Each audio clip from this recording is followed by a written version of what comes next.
Welcome to In the Gutter, a podcast that is all comics, all bangers, all the time, with story expert Lonnie Diane Rich and superhero scholar Joshua Unruh.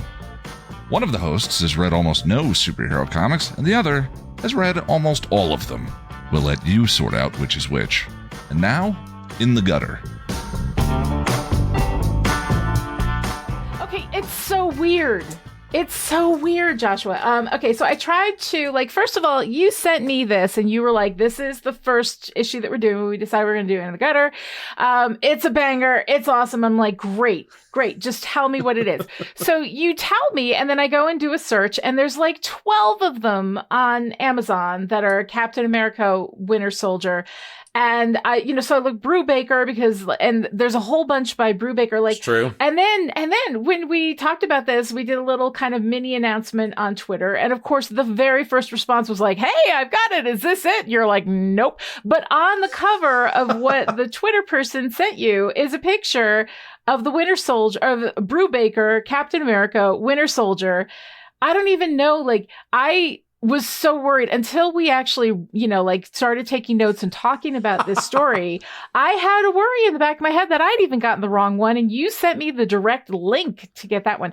So what the hell is going on with having there's no volume number, series number. There's a year. So if you can find the year, but when you're trying to find this stuff, sometimes you don't see the year, or sometimes the year, I was looking at this and it was 2019 because that was when the omnibus volume was published, but not when the original one was published. And I have to say, I'm into it. I'm totally into it. I think this is great.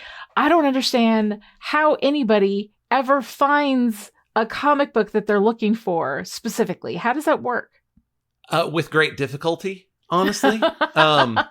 Yeah. So this series is, so Brubaker's run is over a span of years, right? Yeah. And they actually gave him a new number one. So the issue we're going to read today is Captain America number one, but it's volume 5, number 1. Oh, okay. Now, that's not volume 5 like I have 5 books on a shelf. That's volume 5 like a magazine publishing thing. Yes. Right? Mm-hmm. Which, with a lot of magazines, they will do it by year or something like that. Mm-hmm. Comic books started to get really excited, especially, I should say, superhero comics got really excited about really big numbers on their covers, at the point that you're like, this is the 343rd issue of Amazing Spider-Man.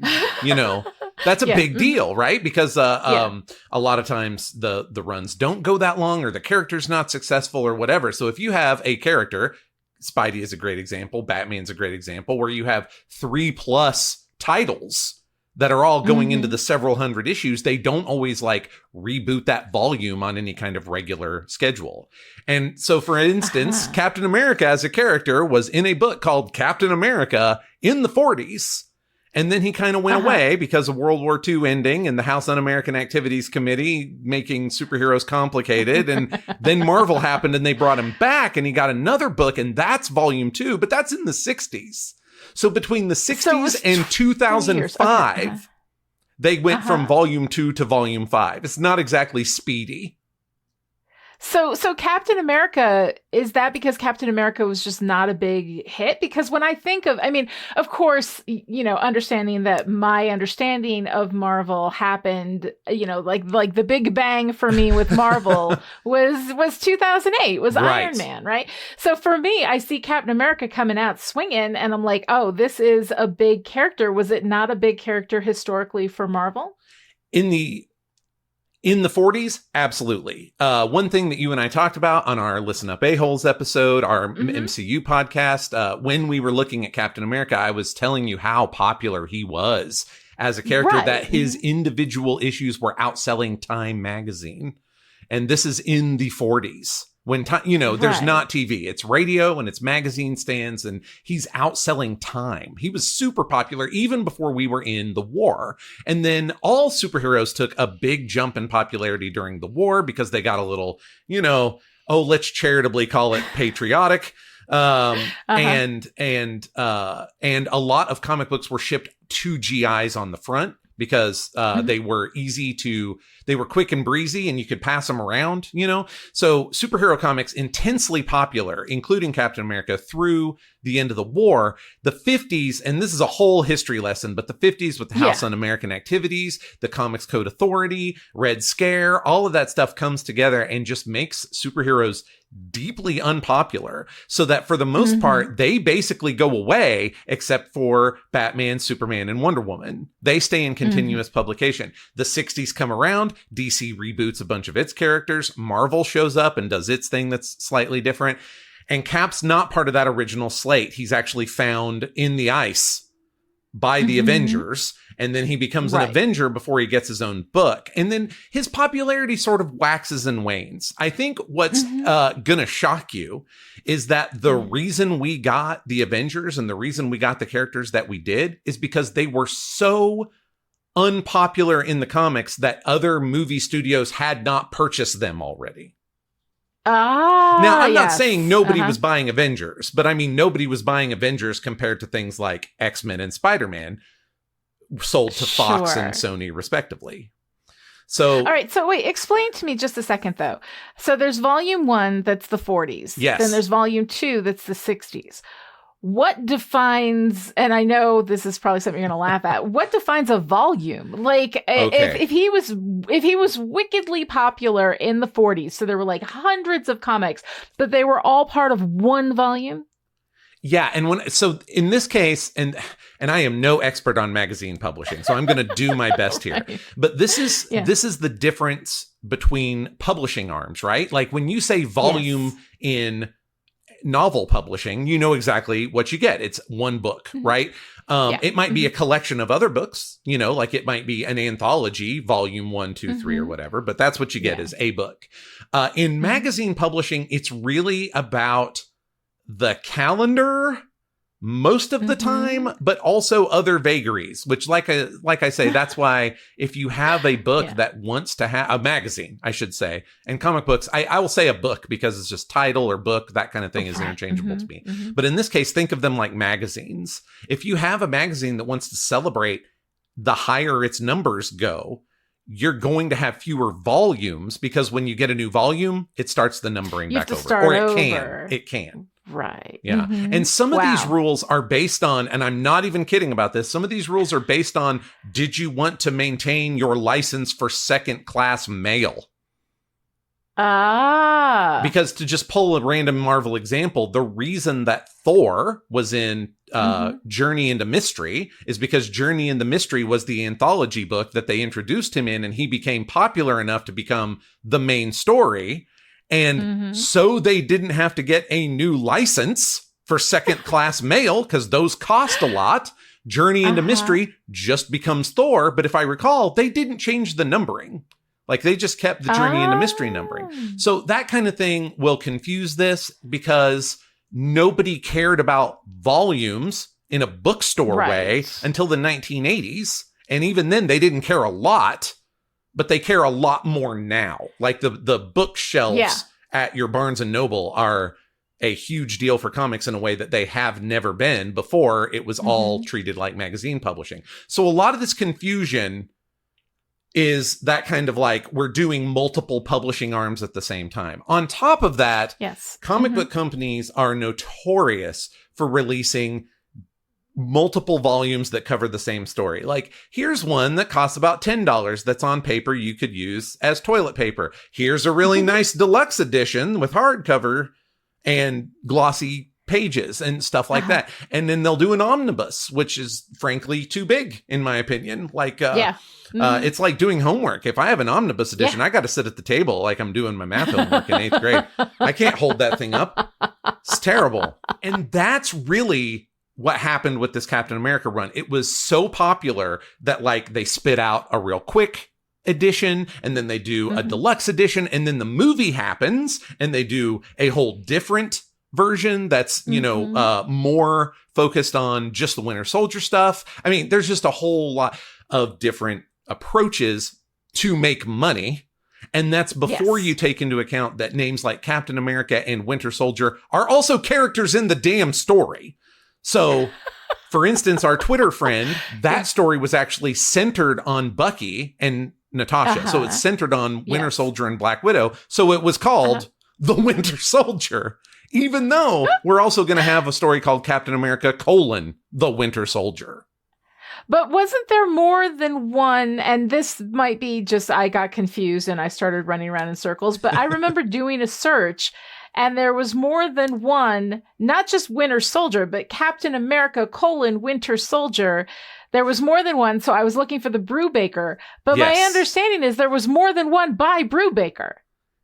Yes. Is that okay? So like when you have the same title and the same author and there are no distinguishing characteristics, like our Twitter friend being a little confused about if that was the one we were reading, like how we distinguish this particular one, aside from saying that it came out in 2004, which again can be confusing if you're looking at perhaps a volume or you know, collection, omnibus, trade paperback, whatever, because those are done years later. How do our listeners find the issues that we're looking for? I mean, aside from there will be links in the show notes, we do have that available, just that you get the right one. But you know, how does anybody know they're reading the same one if they've got the same name? Just a year. Really difficult. It's really difficult. I'm being honest. This very series was the moment that I realized I was a little out of the loop, because after the movie came out, I sent somebody to the comic book store who wanted to read Captain America stuff. And I said, awesome. Winter Soldier is literally bits of it are based on this long running thing. I recommend starting at the beginning. So just look for Captain America Volume 1 with Ed Brubaker's name on the cover. And they said, okay. And then they got to the comic store and they called me and they were like, there are 3 of those.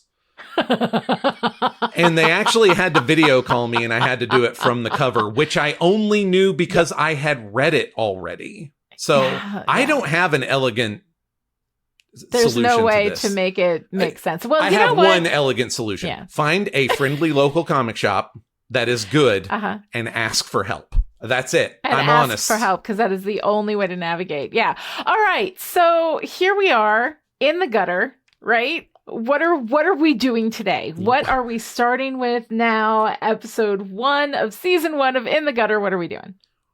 However you can get it, we are reading Captain America #1 from its 5th volume in 2004. The first 6 issues are subtitled Out of Time. So we are reading Captain America Out of Time #1. And I'm going to run through the credits right quick. Now, I did as much research as I could. I'm going to give you the, for the whole collection, the credits, because I'm having a hard time parsing out who colored what. Who did what issue of what. Yes, exactly. So, and for reference, the one I'm probably going to link is the Winter Soldier Ultimate Collection, which itself is in multiple volumes, but that's the one I'm using. And so our writer is Ed Brubaker. We have 2 artists. Steve Epting is the main artist, but whenever there's a flashback, that's Michael Lark. Okay. The letterers are VC's Randy Gentile, Chris Eliopoulos, and Joe Caramagna. Assistant editors are Nicole Wiley, Molly Laser, Andy Schmidt, and Aubrey Stitzen. The editor is Tom Brevert. And I would be remiss if I didn't mention, this is mostly for our Listen Up A-Hole fans, that Captain America was originally created by Joe Simon and Jack Kirby. Yay, Jack Kirby. I do love Jack Kirby. So that'll cover us through the first 6 issues. We're also going to do the 7th issue, The Lonesome Death of Jack Monroe, whose artists are John Paul Leon and Tom Palmer. So that we will get to that eventually. But today it's issue 1 of Out of Time. Clear as mud, right? Clear as mud. So everyone listening, just follow along and go to your comic book store and support your local comic book store, because the experts there will hopefully be able to help you figure it all out. So let's talk a little bit about what everybody does, right? Because this is something that over on Endless, which is the Sandman podcast that I do with Lisa Whitney, who worked at DC during the 90s. She was an assistant editor for Sandman. We have talked about all of the different roles that people play. And so I'm going to go through them as best I can. Okay. But for those of you who want the real expertise, go to Elisa. Is that, of course, written by Ed Brubaker. That is straightforward. He writes the scripts. He's the one who directs the story, is basically, deciding where everything goes. Penciling, Steve Epting, Michael Lark. Penciling is the person who goes and draws like the outline, right? Of like all, like basically draws it, but without the coloring and all of that stuff, like draws the pictures. Right. If you can find some penciling examples, you can really get an idea of what inkers do. They really add a lot of shading and depth, But yes, pencilers are generally, they lay down the initial page layout, and they do like I say, that you cannot downplay what inkers do, but pencilers really lay all of the foundation that the inkers and the colorists bring out. And they add like more nuance to what the penciler has put down. They'll bring in those like layers and dimension to it. So they do add a lot to that artwork. No, absolutely. The right inker and colorer can absolutely make or break otherwise awesome pencils. And they can sometimes salvage really bad ones.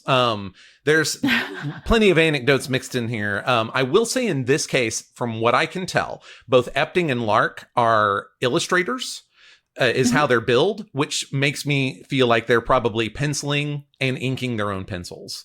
And for the record, inking is usually digital now. Like, it's not actually done with ink anymore, but that's the job they do, is so we haven't lost, that nomenclature. But a lot of times when you get an illustrator instead of a pencil, it's either they drew it digitally initially, inked, or they inked their own pencils. And it seems like that's what we have here. And the letterer, let's not forget, is the one that goes in and puts in everything that's inside the speech bubbles, which is also like, there's an incredible amount of art and artistry that goes into that when you're talking about how the letterer, I'm sure the emphasized words are probably dictated by the script writer.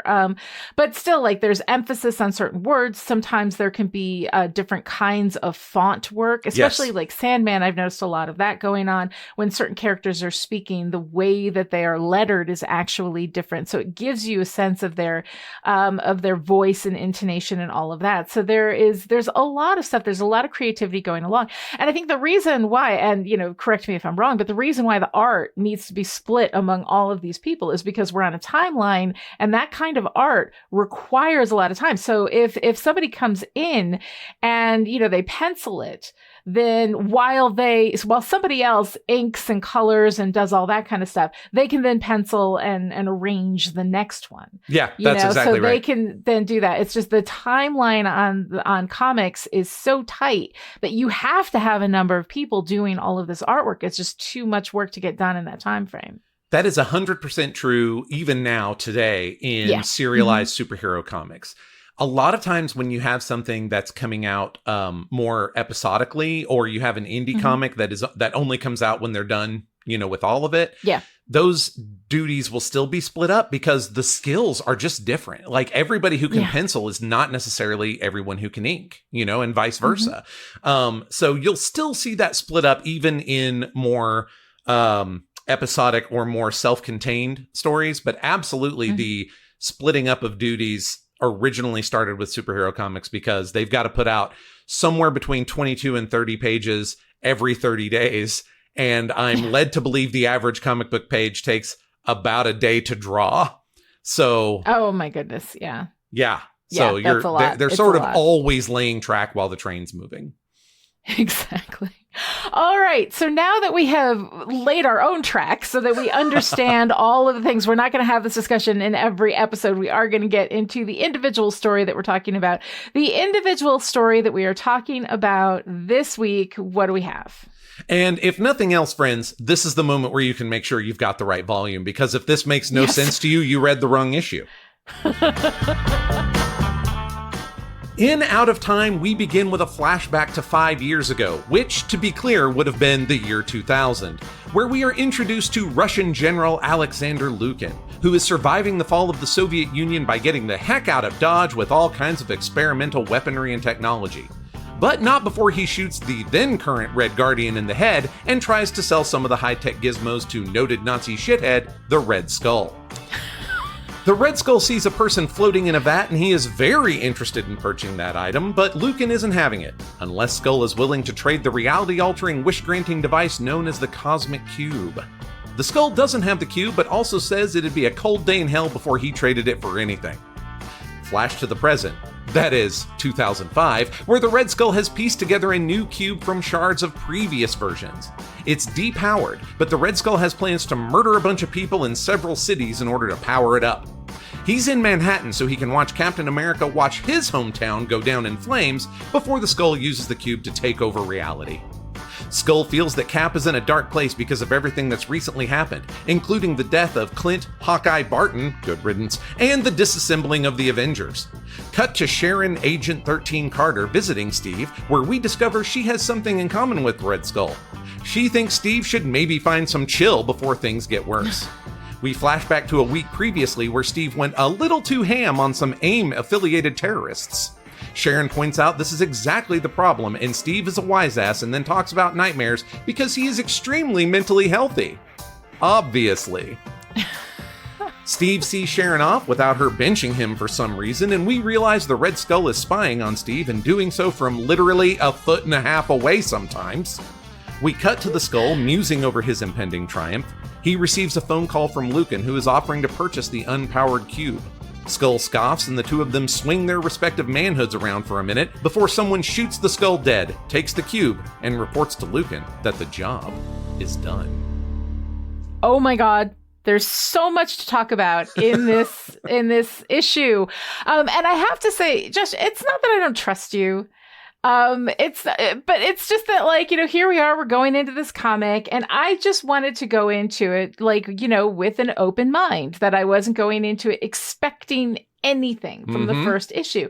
That I knew that we were going to read this whole run and that the whole run itself was going to be great. But I was kind of like, well, sometimes things are only awesome when you've turned that last page and everything kind of flits into place and you realize how awesome it is. So my expectations for the first issue were just that it was going to be the first issue of a story that I'm sure was going to be great because I trusted you on that. But holy shit, by the end of this issue, I mean, I was so like, I'm reading it and I'm like, okay, here we are. We're doing this thing. The Red Guardian person, I didn't know who that was. So I was like, it just is a person that he killed, that Lucan killed in the opening. And I'm like, okay, we have Lucan, who's kind of interesting. We're going to talk about that in a little bit.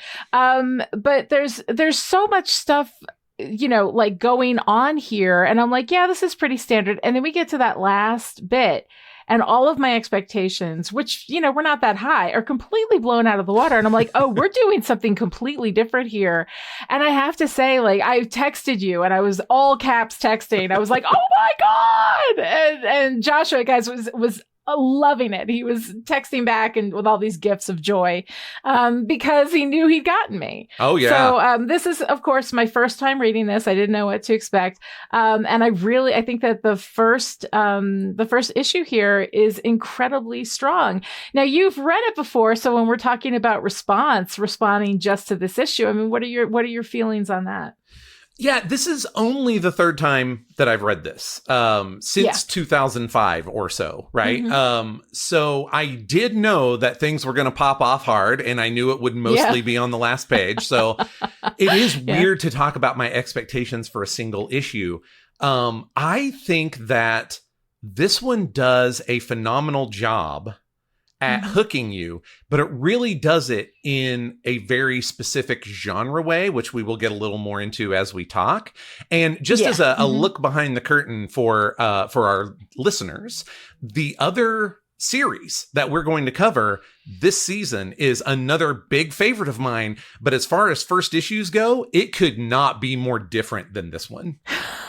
Like you think there's a lot going on in this one. Wait until you see the first issue of JLA. It's all just madness and Dayclo. And look, here's the president and here's the old JLA. And here's the like right away. Boom, boom, boom. Yeah. And so a lot does happen in this issue, but it's also like sort of a lot adjusted for the genre approach, you know? And so I was waiting for you. I was like, it'll be fine. Lonnie loves a slow burn. This is gonna punch her in the feels in some ways that she loves from the MCU. It's fine. And then so I was not horribly shocked when I got the all caps text message from the last page.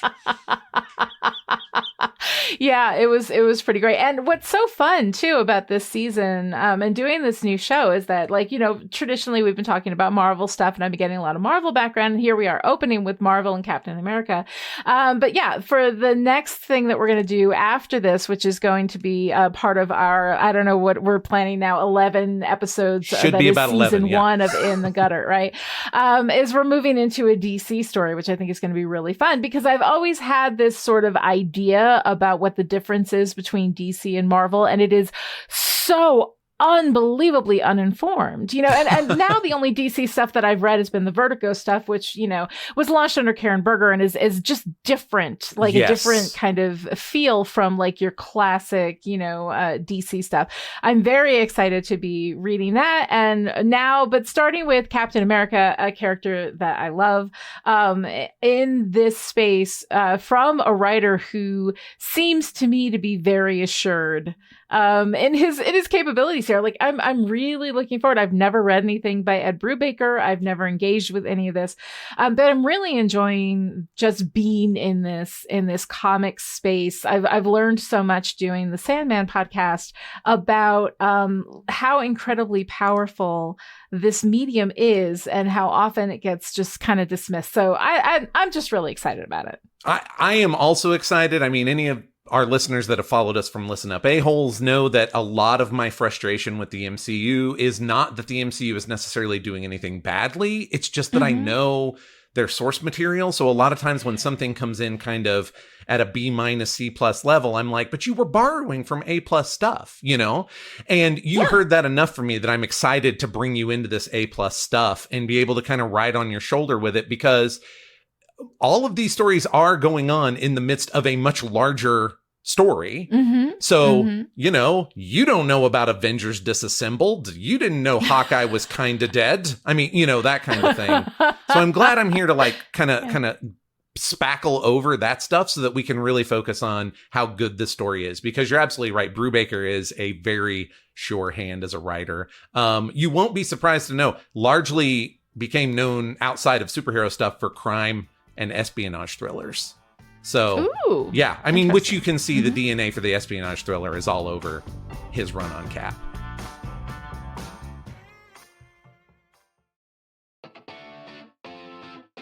If you like spy-fi and girls kicking all the ass, then we've got the book for you. Morning, noon, and night, these girls fight evil 24/7. Just as best friends, Ellie Morning, Hye Jung Noon, and Saturday Night are about to celebrate their 13th birthday, their party is ruined by a small army of robots who descend from the skies and kidnap their dads. Now their fathers are missing and presumed dead. Nobody believes the girls about the robots. Nobody believes them about the kidnapping. Nobody except the Teenage Extra Normal Emergency Network, that is. But just joining teen could kill them thanks to the exams and death traps. If they survive initiation, they would have to outsmart one of the world's greatest and handsomest teenage secret agents and defeat a power-mad 10-year-old bent on world domination. And all without letting a cute boy come between them. If the job were easy, they'd send grown-ups. Lucky for the world, this job is for teen agents. Pulp Diction Press and author Joshua Unruh bring you teenage secret agents wrapped in sparkles, bubblegum pink, and adventure. To pick up a copy of Teen Agents, The Plundered Parent Protocol, visit joshuaunruh.com or your favorite ebook store today.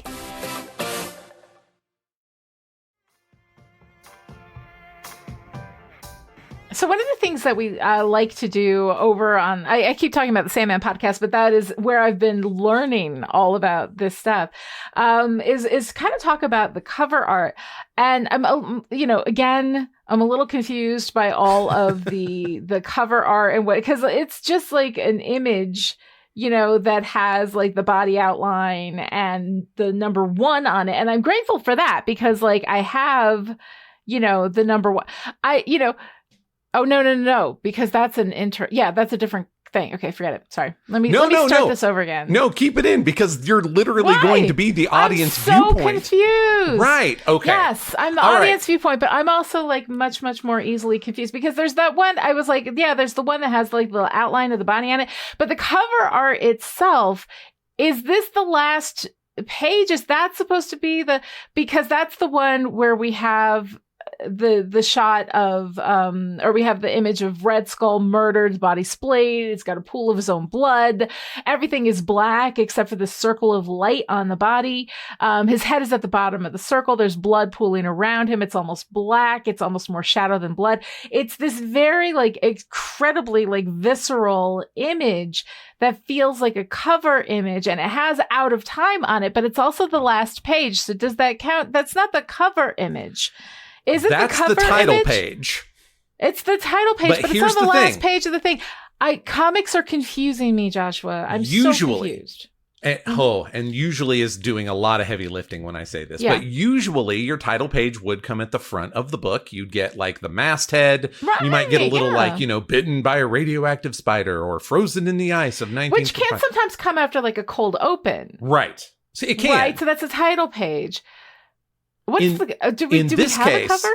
In this case, I feel like Brew wanted us to, we're pals, so I'm just Yeah. going to say Brew. Mhm. I feel like Oh, Brubaker Brew, wanted yeah. to start us off running, right? So we are going to just start with a scene and Yeah. not worry about the title page. And so he does the title page at the end on what is the most shocking image of the book, right?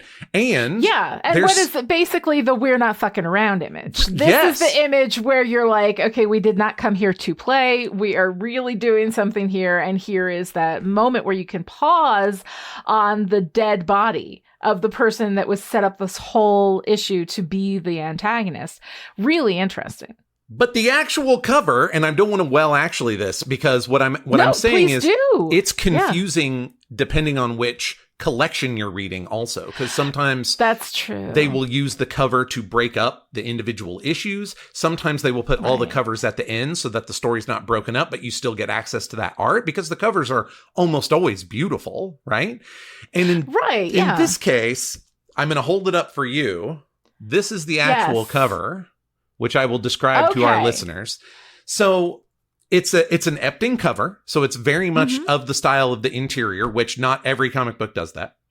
Sometimes you'll have a very different artist on the cover than on the interiors, but in this case, it's Epting all the way.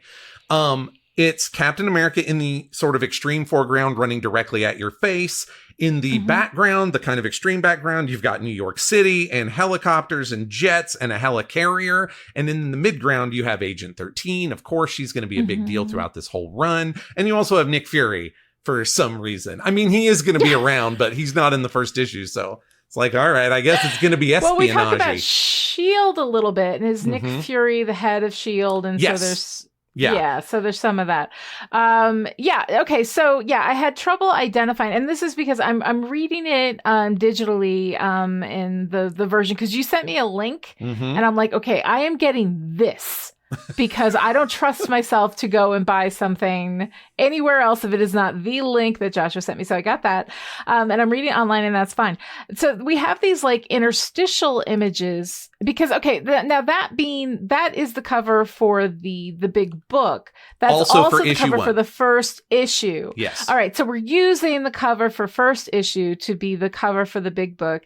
And then there's these like little interstitials that will have the volume or the issue number on them. That'll be like 1. And so that was just the body outline. There was just a chalk outline of a body, basically the blue and the red and all that kind of stuff. It's not that in depth an image. It feels like an interstitial image as opposed to something that is really evocative of story and place and all that kind of stuff. So we have some of those throughout. So I guess I'm going to try to find where the cover, but I will say that like the image that spoke to me the most in this read was that final page, that final title page. That feels like a cover image to me, but of course would be full of spoilers were it the actual cover art. So yes, really interesting. Everything is confusing me. Like I was confused when we went into Sandman, and then eventually I got it, and it has a system and I understand the system.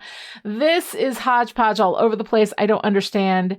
like what the system is, but the story itself and the art itself, I'm completely in, totally engaged. I think the artwork here is really interesting. It is it's very smooth. It feels very polished to me. It feels like exactly what I'd expect from a superhero story, but the colors feel slightly muted. They're a little less bright than I would expect. There's a darkness that is just encroaching on almost all of it. It's not in your face noirish, but it leaves me with the feeling that I am in like a darker world, slightly, it doesn't like dive too deep into like a grunge space because it's still got this very clean, very polished kind of look to it. But I definitely feel from the art that there is a darkness, there is a grown up dark world that we're about to go into.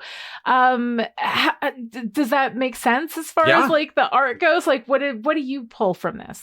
The only thing that you said that does not make sense to me is that this is what you expect the average superhero comic to look like, because there's not enough color in here at all. I think what I expect from a superhero story is that everything is very I don't want to say in your face, but it is right here. It saturated. Is doing its thing. It's got the red and like it's less, the colors are more muted, but they are the colors. They're the red, they're the blue, they're kind of like those classic superhero, popping off of the American flag type colors.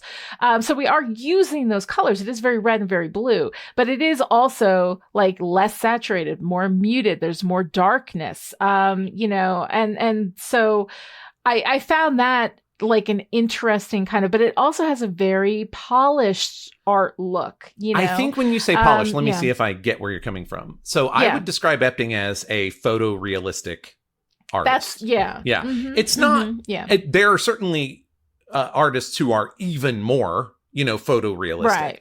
But I would say very realistic. Even Steve is a big guy, but he's not like, cartoonishly large or something like that. Right. The Red Skull is, of course, like hideous to look at, but he is not like a bright red. It's more hideous in the cragginess, of it.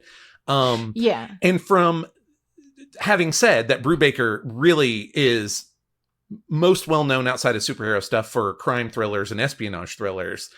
And he wanted to do a Cold War, what felt like a Cold War espionage story with Captain America. Yeah. This is the perfect art for that. This is great for that. And also coloring, as both at the pencil, ink, and coloring level, because it is dark. It is murky. It is a bright, shining Sentinel of Liberty, ostensibly, who is inhabiting a darker space than he usually does, or where he's entirely comfortable being, that kind of thing. Yeah. If I have one sort of complaint about Epting stuff, and this is actually an issue I have with a lot of photorealistic artists who do superhero stuff, is that the action does not have as much life and movement in it as I would prefer. Right. And that's a little bit the realism. And it also just seems like the people who draw more, and listen, I love Epting. Nobody at me over this. I'm just saying in comparison to a Howard Porter, like we're going to see in JLA, or going back further to like, if you can find Kirby Captain America stuff, it's just a much less stiff, the photorealistic people tend to be a little stiff when it comes to the action. But there's going to be a lot of reaction shots in this story and a lot of face acting. And for that, Epting is A++ perfect. So excellent artistic choices all the way down, as far as I'm concerned, for the tone and feel of this story. Yeah, I think it's really neat. And yeah, when I say polished, I think that is, it almost feels glossy to me. It almost feels like there's, and the thing is that, I'm coming from my first real deep read of comics has come from, of course, Sandman, which, and I know, and as I've talked about in the Sandman podcast, like I know nothing about art. So when I talk, like, I don't know what I'm talking about. I'm just giving like the impressions of somebody who doesn't know anything about art, that the Sandman art is much more, it feels more impressionistic to me, I want to say, but I know that impressionism is a particular thing. And I don't think that I'm talking about anything that you would actually learn, but it feels to me like it comes from this place of metaphor and myth, and it has sort of the edges are not as sharply defined in the Sandman art. Beautiful art. Like, I'm not saying anything bad about either of the arts, just different art styles. Here, all the edges are very clearly defined. Yes. You know, and I feel like there's a lot of definition to this that I'm not used to because I've been reading Sandman almost exclusively as far as comic books go. So I'm finding that really, really interesting. And I like the way, and that's where like it doesn't feel terribly grungy to me the way that kind of darkness does. It's a really interesting combination of visual flavors here that I haven't seen a lot of. And I'm really enjoying that. I think that it's grabbing me, and I'm definitely into whatever this story is putting down. But let's go ahead and talk about the story now, because here we are. You know, we've gone through the art and all of this kind of stuff. What are you getting from this issue, this story? Well, I mean, at the highest level, again, listeners who followed us from Listen Up A-Holes know that I am a big fan of spy-fi, which is basically espionage stuff with science fiction elements. And this is a spy-fi story. Like, there's a cosmic cube in it. You know, there is a person in a tank with a robot arm. And I mean, you know, it's clearly not a standard mid-70s espionage thriller, no matter how it looks, which is kind of how it looks to me, you know. So it's got all of that spy-fi elements, but they're kind of like, yeah, but be chill about it, right? My general taste run more to something like Man from U.N.C.L.E. or the British Avengers, but this looks like John le Carre wrote a superhero story, and I would be a fool to say that that's a bad idea, you know. Well, it's funny because like you come from, I haven't read that many of those superhero stories. So for me, like, this is my, like, probably, aside from you had me read like the Mighty Thor at one point, all of the comics that you told me to read all throughout Listen Up A-Holes, I never read any of them. We were busy people. I will cop to that. I will cop to that. So for my first experience, you know, this is my first experience, like, really of true superhero comics, of actually getting into it. So like my, you know, expectations are not set. This is setting the expectation for me. So it's going to be really interesting. I don't have anything to compare it to, but as we move into different kinds of stories, like, I'm really interested in going to the DC side and the JLA stuff and seeing that contrast. I can't wait to see. I cannot honestly, this is all going to be great. These stories are great, but also these preliminary conversations, as you see the sort of length and breadth of art style and writing style and story style that you can get in what is, honestly, I mean, superheroes just as a concept, pretty narrow until you start adding, well, now it's a superhero spy story. Now it's a superhero fantasy story. Now it's a pure superhero story. What exactly does that mean? I mean, you know, so yeah, I am on some levels setting a baseline so that I can blow it up later. I'm very excited about that. But I love that this is kind of I love fusion stories where you're taking genres and you're sort of smashing them together and seeing what comes out of that. So I'm very interested in seeing how the fusion of all of these different kinds of stories sort of pulls together in this particular one. But one of the things, though, that, like, you know, I thought was just amazing is this setup within the story for who our antagonist is going to be. Oh, right? Yeah. We go through this whole thing, and it's just, we open up with you know, Lucan, right? Who is kind of interesting because here they're being invaded, you know, by this Red Guardian character who I didn't know who it was. It was just a guy in a suit. And the short version is he is Russia's response to Captain America. Awesome. There have been several of them over time, but that's the short version is, if you see a Red Guardian, the roots are Russia looked at Captain America and was like, well, we should do that. Want one of those. Why don't we do that? Exactly. All right. So we have this, you know, Russian Captain America comes in. He's going to arrest General Lucan. General Lucan is clearly, you know, he hangs out with bad company. You know, he kills the guy. The guy's like, I'm here for Boris Yeltsin. And the guy has clearly been through some shit because by the time he gets there, he's already on his last leg. So Lucan like kills him without a second thought, but then says, bury him honorably, treat him like he's one of our men. And so instantly within the first few pages, you're getting this sense of this guy as being a complicated bad guy. He's clearly a bad guy, but he's a complicated bad guy. And he has a sense of right and wrong. It may not match everybody else's, but he does have one. There are things that are right. And like, yeah, I'll murder the guy, but I'm going to bury him with honor. Like that kind of thing is an interesting, really crunchy thing. Then we go into, he's talking to Red Skull, and Red Skull is just evil for evil's sake, like just bad, not concerned with anything. He's like, I'm going to enjoy watching you torture this guy. He's like, I am not going to enjoy it. And Lucan is clearly not impressed with that shit, No. And he doesn't torture the guy. He kills him outright, which, in a circumstance like that can be seen, especially as an act of pity, rather than, torturing this guy and putting him through all this stuff. We'll just kill him and end it and all that kind of stuff. So you see this complete contrast. And then it feels like Lucan just hands the baton over to Red Skull, who will be waving it throughout the rest of the story. Just like, this is the antagonist's baton. I have it. And all I'm doing is obsessing over Steve Rogers. And I've got, people who are watching him all the time. I know where he is all the time. And I just want him dead. He is villain monologuing through the whole thing so hard that honestly, I forgot about the interesting layered dimensional character of Lucan, because I thought that was just our opening character and, whatever. So, we go in, we spend some time with Steve. We see that Steve is handling some trauma, which is, I also think, really interesting. We'll talk about that in a little bit.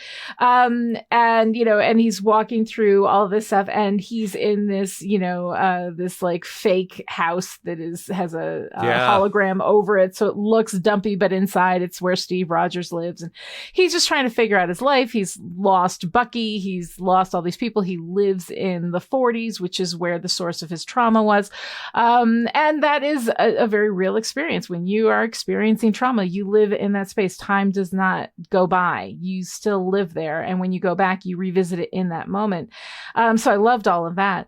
But then, we're going through all this stuff. We go back to Red Skull. Red Skull is continuing to villain monologue. It's to no 5 one. Years after. To himself. To no one. He's just obsessed with Steve. And then he's, there's this really interesting part where he's like, well, who are we without each other? And I'm thinking, oh, by the end of it, they're going to lose each other, and we're setting that up. And then boom, done. Red Skull on the ground, bleeding out, dead. And Lucan is the one who's standing there like, yeah, we're going to be doing this my way. And it felt to me like a meta commentary on that kind of villain as well. This like evil monologuing, taking up all the space in the room villain. When you make room for a villain or an antagonist, not necessarily the same thing, who will have that crunchy layered dimension while still pushing against our hero, or protagonist, again, also not necessarily the same thing. So, I loved it. I was so in love with it at the end when that happened, because I would have ridden with Red Skull and been like, okay, let's see where this goes. But the fact that he came in and just shot him dead in the middle of villain monologuing, I loved it. Yeah. So generally speaking, I feel like superhero stories should be pretty broad, right? I do not have a problem with bad for badness' sake or evil for evilness' sake in these types of stories. Mostly because anyone who's heard me talk about this stuff has heard me say, like, I want superhero stories externalize the hero's internal conflicts, right? Because this is a story that needs to tell its story punching. So I want them to be torn up on the inside, and then that thing that's tearing them up to be embodied in this villain that they can punch, right? But I'm with you. Like, a more nuanced villain is more interesting. And so this whole, like, you start the book and you think that Lucan is going to be like a window into the Red Skull, and then it turns around and Red Skull is actually a window into Lucan. And I am extra good with that in this situation, both because I know Skull is not as far outside of this story as you might think at the last page. Right. I'm going to leave that hanging for the moment. But the other part is that, like, and let me say, this is actually a moment I'll put a small trigger warning, because we are going to have to talk about Nazis. And so if you do not want to hear discussion of Nazis, this may not be the best issue. This is a moment for you to make a choice. It's a choice, right? In this case, though, we got to remember Red Skull is a top to bottom Nazi. And I do not, under any circumstances, want those fucks humanized in a story anymore. Punch them in real life. Punch them whenever you see them, and then punch them because they made your knuckles hurt. Yeah. I don't want a nuanced Nazi villain. Fuck all that noise.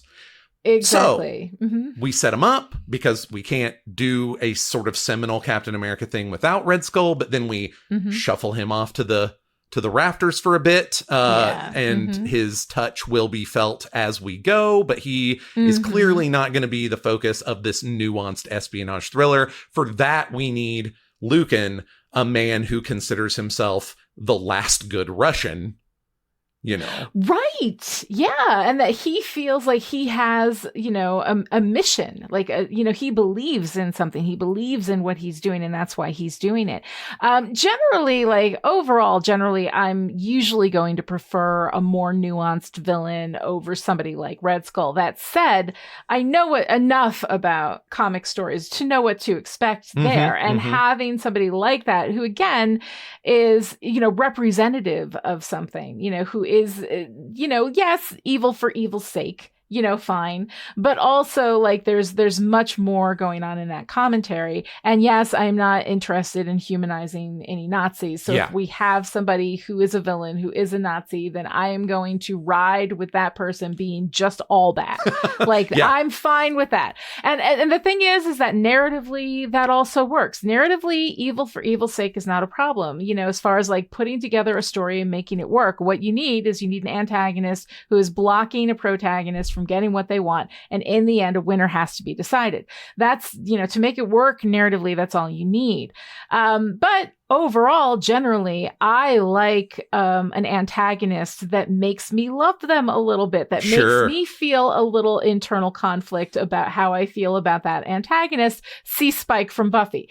So for me to be able to see someone who is so clearly bad, I mean, let's not forget, in the very opening, Lucan has a human person sitting in suspension in a tube. Right. Like, this is not a good dude. Yeah. In no way is this a good dude, but he is really interesting in that he believes in something, and that he does have a sense of what is right and wrong. He does have a sense of mercy, you know, and that he's not going to make this guy suffer, and he's not going to enjoy torturing anybody. Like, all of that, I think, is really, really interesting. And we have, you know, like Red Skull there practically drooling at the idea of torture as a nice, you know, kind of foil for what we're going to end up with Lucan. So I absolutely love all of it. I was going to ride with Red Skull, but I love it. I think this is really interesting and very unexpected, you know, to me. I think I can actually bring up a theme that I think we're going to see play out in different ways throughout a lot of this story that will give a little nuance to Red Skull in terms of the story, not as a character, but in terms of what he is to other major players in it. Because if we look at Lucan, we'll start with him. He says himself, I'm all that's left of the true Mother Russia, right? Like, he's convinced that the end of the USSR is a huge sort of moral failing of his nation and his people, right? Yeah. Red Skull, not, sadly, the last Nazi fuckhead, but he is the apotheosis of Nazi fuckheads, you know? And we have Captain America, an ostensible sentinel of liberty, right? So these are our three guys. Last of Russia, the apotheosis of Nazi jerks, and a sentinel of liberty, you know, flag, what is it? Yeah. Star-Spangled Man with a Plan, right? But the USSR was not a grand execution of Marx's idea. Hell, it wasn't even really great based on Lenin's. And while the Nazi ethos is sadly still alive and well in the world, I would bet you that Red Skull does not consider toothless crackers as his people, regardless of how many swastikas they have tattooed on them. And let's be honest, if you grant that Cap is part of the greatest generation who fought the last good war, which I think is a bit of a stretch, historically speaking. But even if you grant that, he's still living in modern America, which is fundamentally corrupt and feckless and based in white supremacist ideology more than they would like to admit, considering there's a Nazi standing right over there. And it's colonial, if not fully imperial expansionist. I mean, all three of these men fight for ideals that were tarnished the day they got handed to them and are even worse off today.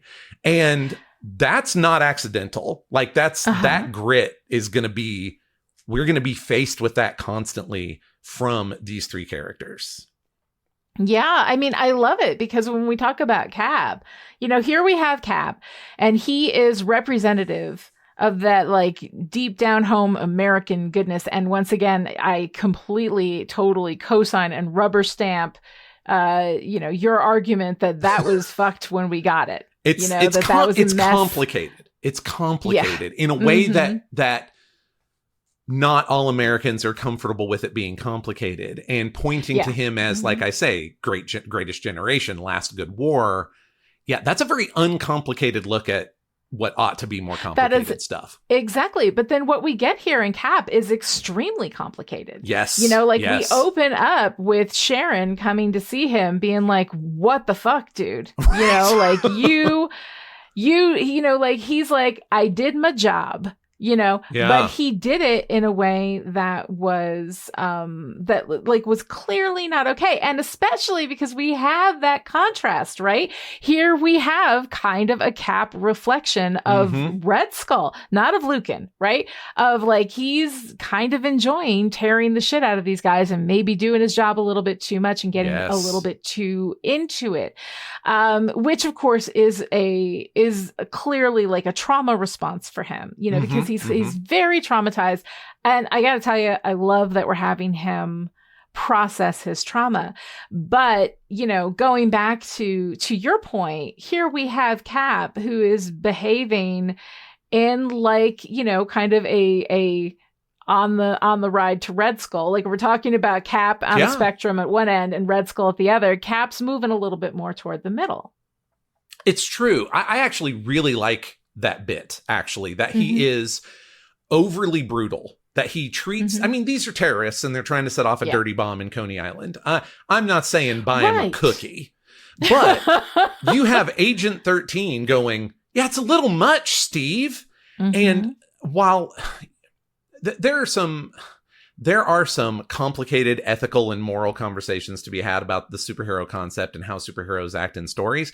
And I feel like a lot of the time, these are friggin' cartoon characters for kids. Like they're not going to hold it up. They're not going to hold it up. Right. But if we're going to look at it, I really like setting a baseline of Cap is too brutal. And that is a red flag instead of it being systems normal. You know, it's come up. This is a trope that comes up now and then. They used it on Batman after the second Robin died. Like that's how people knew there was a problem. He was way over the, like we watch Captain America and Batman beat people up on every page every month. Yeah. It's worthwhile, I think, because we want them to still be heroic characters. It's worthwhile that when they do kind of like put a toe over the line, that somebody goes, you're not okay. I love this. Yes. Well, and we had that complaint often in our MCU podcast. Yes. That like people are doing these things and they're saying that because the reason why they're doing them means that they have license to do them in whatever manner they want and they're still the good guy. And the fact of the matter is that no, that's not true. And that we're willing in here to shine a spotlight on that while we're processing his trauma, which by the way, hello to that. I knew you would love it. I knew you would love it. Love it because what we do is we put our characters in a lot of these kinds of stories through just unbelievable shit. And then they bounce back and they're just fine and they're ready to fight another day. And you're like, no, you just went through a thing.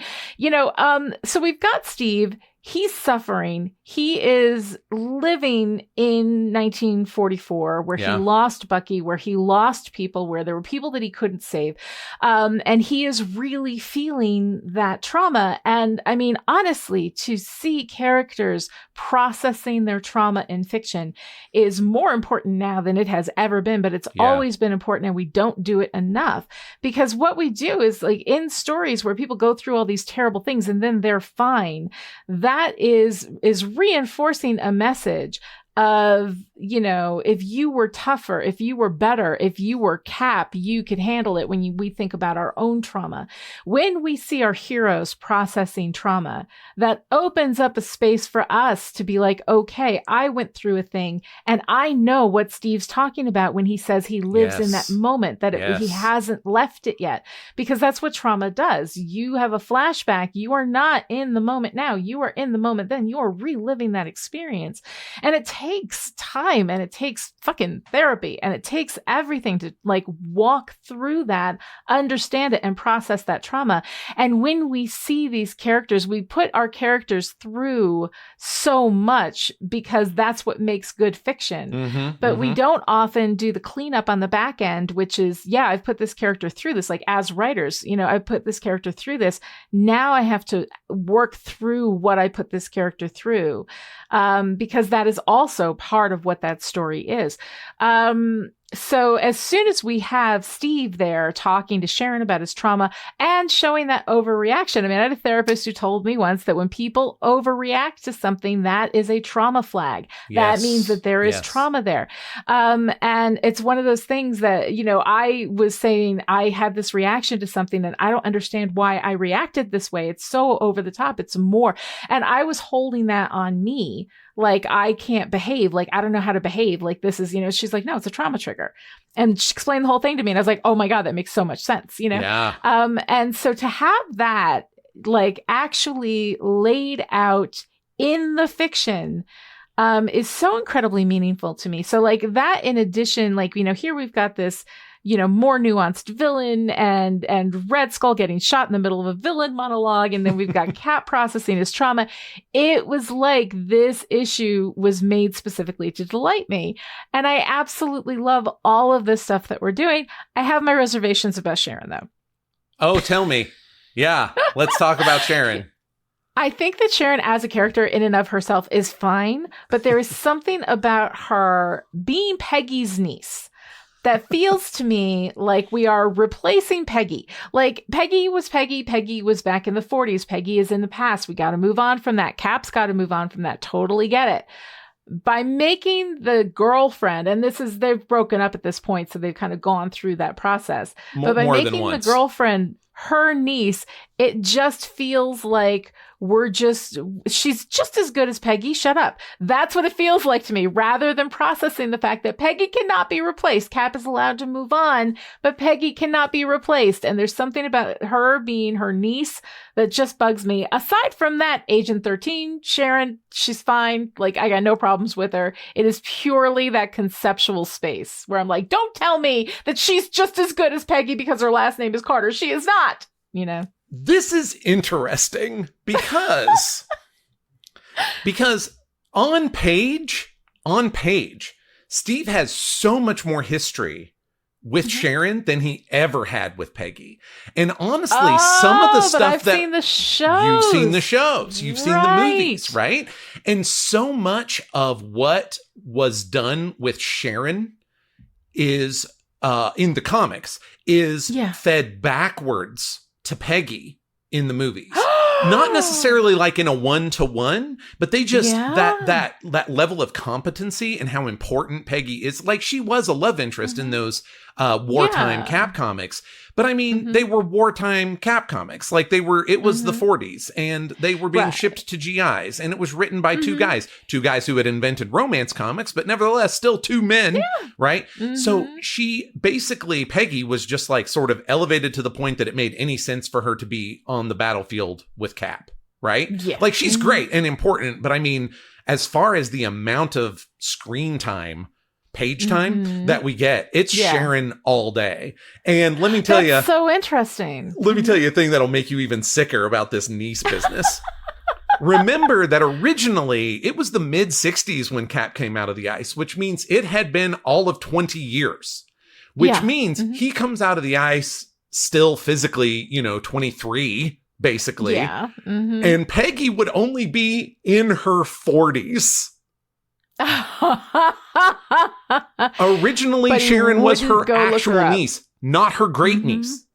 Right. Yeah. Mm-hmm. And that's worse. Yeah. That is rough. No, it is. Yeah. It is. But it's so funny, though, because there are a lot of these presumptions that I'm going to have based on my experience with the MCU that are not relevant to the story. And that's funny because as I'm talking about Peggy, I am talking about our Agent Carter, the series, the one. Yeah. That is super, super interesting. All right. Well, let me stand corrected on that. No. We are in a different story space. Your reaction, and you bring whatever you already have with you to it. But that's why I just find that absolutely fascinating. That and I think, the comic book sliding timescale makes it complicated to say. But I think at this point, however the time works in fiction, Cap has way more of a relationship with Sharon than he ever had with Peggy, even in the 616 fiction, just because of the sheer amount of time that he's been an Avenger in the present, as opposed to the fairly limited amount of time that we can only expand that wartime stuff so far, right? Like the war went from here to here. It's not like MASH that was 3 times longer than the actual, Korean War. Right. Yeah. So even with the kind of weirdness of comic book time, we try and get your head around the idea that Sharon is way more vital to Cap's mythology than Peggy is by far. All right. Yes. No, I absolutely will wrap my head around that. And that makes me like it better. But anyway, so I have questions that I come up with at the end because I'm trying to do this transition from everything I know through MCU and all of that stuff. And one of the things that we've referenced here, we've referenced a couple of things. We've got a body floating in a solution in a tube. I'm presuming that is going to be Winter Soldier. I don't want you to spoil that for me, but that is my presumption at this time that is Bucky. But the cosmic cube that we are referring to with Red Skull, we have a reference to it a couple of times. I am seeing that as being the Tesseract from the MCU. Is that analogous, or is that something else entirely? Okay. The Tesseract is absolutely the poor man's version of the cosmic cube. Okay. Now, the main reason I say that is that we come to find out that the Tesseract is the Space Stone, but what did we ever see it used as? A battery? Boring. Not into it. The Cosmic Cube is an eventually sentient, not at first, but eventually sentient, reality-altering wish-granting machine. Dude! Think big, guys. Think big. Battery, looking forward to wish machine. Yeah, I've got to get used to the, the always dialed up to 11-ness of comics. So, okay. So the other thing, and I know we talked about AIM. I know we talked about it when we were doing Agents of S.H.I.E.L.D. on the Listen Up A-Holes podcast. But I'm going to need a refresher because I'm trying to remember, AIM was S.H.I.E.L.D. They're good guys, right? AIM is us? Oh, good God, no. No, very they're bad guys. Very okay, bad. All right, very all right, bad. Okay, all right. This is as close as we'll get to a little 4-color fact kind of feel, right? Real quick. Yeah, let's do that. Very short little history lesson. So AIM is Advanced Idea Mechanics. They are a group of science terrorists who believe in a meritocracy based on scientific brilliance. So the better a scientist you are, the more important you are in AIM and in AIM's vision of the future. Their leader,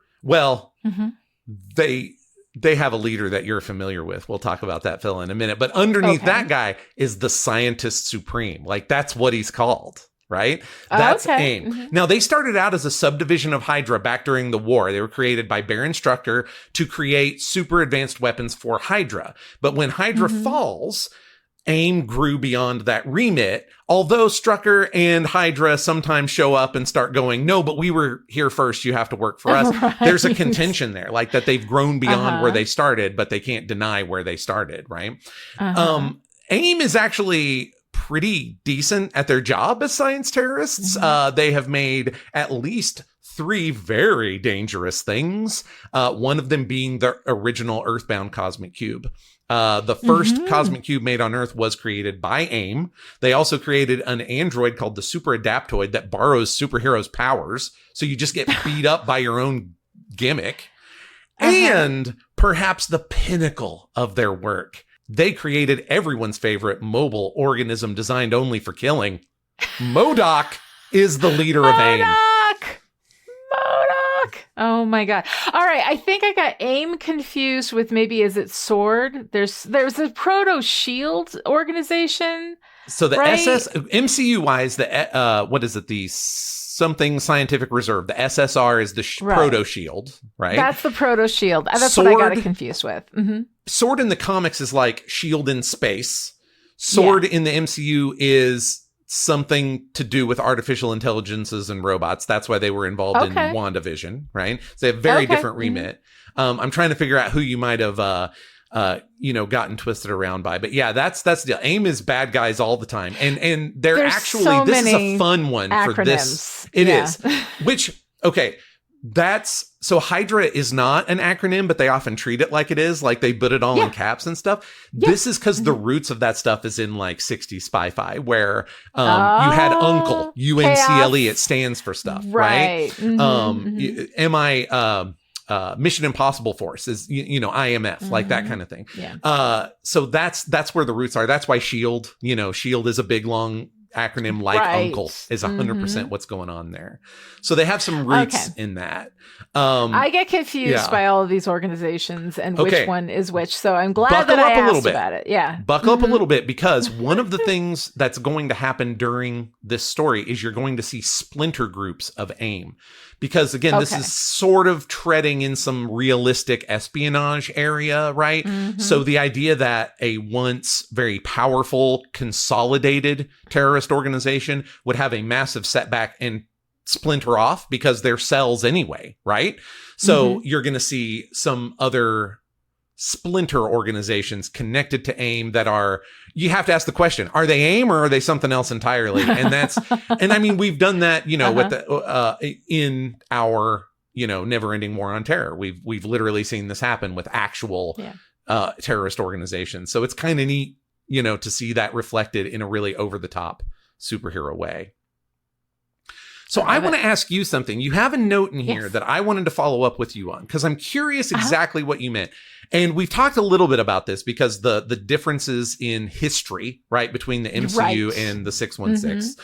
For those playing at home, the 616 is the mainline Marvel universe, whatever the hell that means. We're just doing our best, friends. Right. And you're absolutely right that there's a lot of MCU history that kind of gets pulled from or borrowed from or reimagined, but from this story, but also, the 616 as a whole. But I was curious, when you said that, what specific stuff did you have in mind? Like, what resonances are you really seeing, other than some of the obvious, there's a Red Skull, there's a Captain America? Well, this is Winter Soldier, right? So here we are, we're in this Winter Soldier story. At this point, I don't know what happens, but I know that we all believe that Bucky is dead, and so does Cap. But there is a man in suspension and yada, yada. So I think that, because the note that I have, which is a ridiculous note, is, hey, this is the MCU. What are the differences? Like, that isn't a 14-hour masterclass in and of itself. But I think that what my main question is how, I would say, give me a percentage of how much the MCU Winter Soldier story is pulling from this vision by Brubaker that we're reading now. That's tough. I would say that it is more inspired by than based on. Okay. I think that's the best way that I can put it from where we're at right now, but I bet that that's a conversation that we revisit as you get deeper into this story. Oh, we'll be revisiting all of these conversations quite a bit. Yeah, they come up. Themes are not just for 8th grade book reports. Sometimes they're also for, really complicated superhero espionage stories.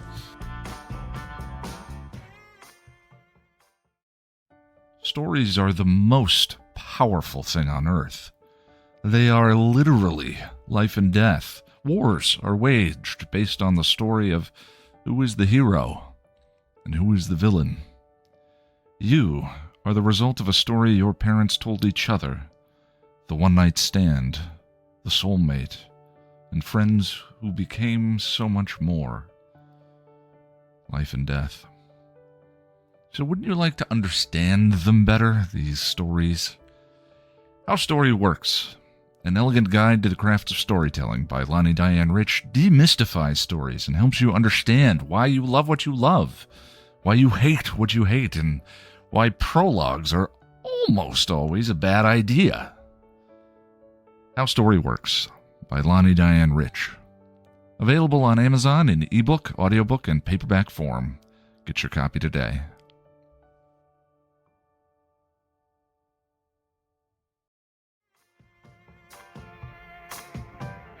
Okay, so I've said a million times, I love at the end of every conversation to talk about our favorite things and to end on what it was that we enjoyed the most. I really love that In the Gutter is all bangers all the time. So this is always going to be like the easiest part of the show to do. But I wanted to, one of the things that Elisa and I have been doing in Endless, which is the Sandman podcast, was we would pick our favorite page or favorite piece of art. Yes. And then go into what our favorite part of the story is, because the art itself is definitely like, it's all part of the story. It's all part of the same thing. But sometimes there will be a panel or a page that just is so beautiful. And so I always like to look at what is my favorite art from it visually. And so we're going to start with that, and then we're going to go into our favorite part of the story.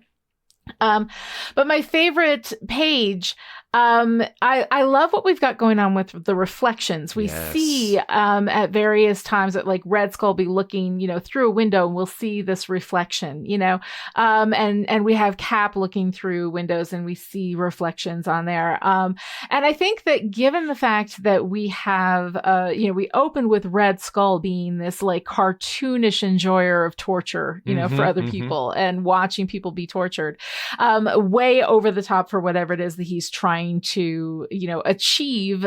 He's also just really, really enjoying the process. And then we have Steve struggling with maybe, expressing some of his feelings on terrorists that he doesn't need to express with terrorists, that possibly therapy might be a little bit better for.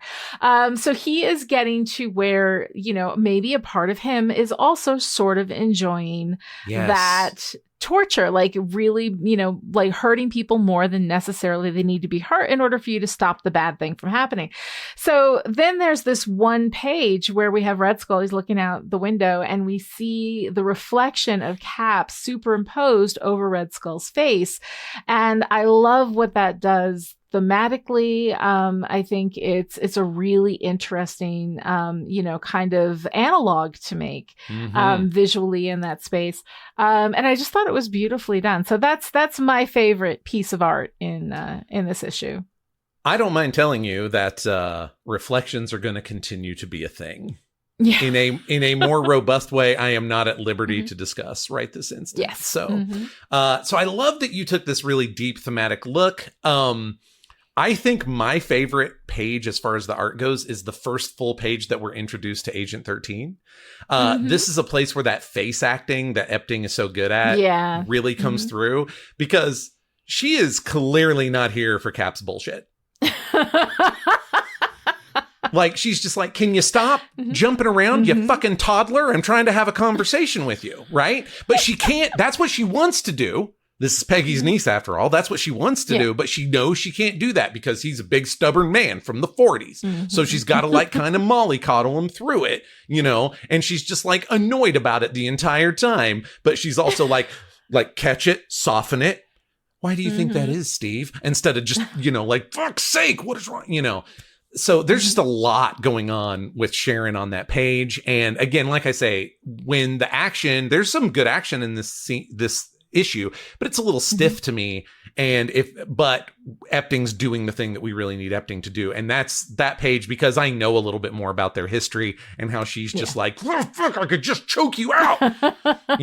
Just talk to me like a human, So good. I love that bit. No, it's, I think that if I had that understanding of Sharon as a character. Yeah. You know, I think that would probably stand out to me a little bit more too, but I love that. Okay, so my favorite story moment is, it's when Lucan's assassin takes out Red Skull. Red Skull, who has been sitting there bragging about all of the spies that he has watching. He's just taken off the fake face that he has as he walks by Steve and looks over his shoulder, and he's so proud of himself. And I love too that it's not Lucan, but it's Lucan's assassin. Lucan has been doing the same thing to Red Skull and has taken him out. So it's another reflection, right? Where Red Skull's own tactics are then used against him. And he thinks he's so smart, but then he ends up getting taken out. So I loved it. I loved it. And that moment, of course, of, oh my God, I wasn't expecting, I was expecting this to not follow through with that nuance that they set up, even though they set it up. And that's one of the things I love too. When you look back at what you did not expect and see that all of the clues were right there for you, that you should have expected exactly this. And yet they still get one past me. I love when that happens. God bless them for doing a game changer on the end of the page of the first issue. It's first issue and it's like, haha, it's completely not what you thought. Exactly. So we have the same favorite part, but you love it for story reasons and I love it for character reasons. It's just fascinating to me. So, like I said earlier, I have zero problems with a villain that's evil for evil's sake. I believe those people exist in real life, so please put them in my adventure fiction, especially when I want to focus on my protagonist, my hero. But at the same time, as mentioned, Red Skull's a Nazi fuckhead with delusions of grandeur. But the thing is, in order for us to maintain stakes, the delusions of grandeur can't be as delusionary as we would like them to be. He has to win some, in order to, over the course of, issues and decades and things. But here we have him monologuing for an entire issue about how truly evil he is. And if I had a mustache, I would twirl it. Behold my destiny. And this was a line that stood out to me. I could put a bullet. He's thinking to Cap. Yeah. I could put a bullet between your eyes at any time I want and you'd never see it coming. But that would be too easy. And then that's what happens to him. So I say, welcome to your ignominious death, you Nazi fuck. May the tribe of dead, boring Nazis increase. Well, I think on that note, we can probably talk about, okay, so now that we have anchored ourselves in the first issue and I don't have to wander through endless fields of Captain's America Winter Soldier, and I know what we're doing. What are we doing next week? And what is, do we have a little bit of a hint of what's to come? Yeah, absolutely. We're going to spend next time looking at Captain America Volume 5, Number 2, Out of Time, Part 2, which I will sum up as Steve gets the news about the Red Skull and takes it poorly. Ooh, interesting. Well, I can't wait to blah, blah, blah. Read that. Okay. I'm just, whatever.